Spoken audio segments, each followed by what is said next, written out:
পবিত্ৰ শংখ হোৱা।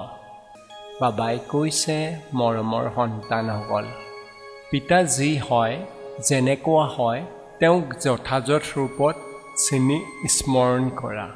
ইয়াৰ কাৰণে নিজৰ বুদ্ধিক বিশাল কৰি তোলা।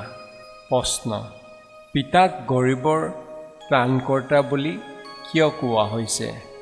উত্তৰ: কিয়নো এই সময়ত যেতিয়া গোটেই সৃষ্টি গৰীবী অৰ্থাৎ দুখী হৈ গৈছে, তেতিয়া পিতা আহিছে সকলোকে দুখৰ পৰা মুক্ত কৰিবলৈ।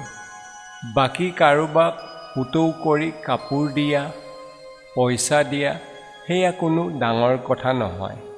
ইয়াৰ দ্বাৰা তেওঁলোক কোনো চহকী হৈ নাযায়। এনেকুৱা নহয় যে মই কোনো এনেকুৱা নিজসকলক পইচা দি গৰীবৰ ত্ৰাণকৰ্তা বুলি ক'ম।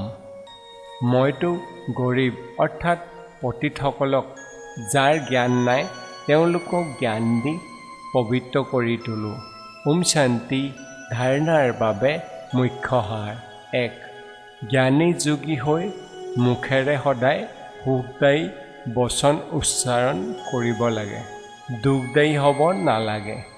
জ্ঞানৰ চিন্তনত থাকিব লাগে।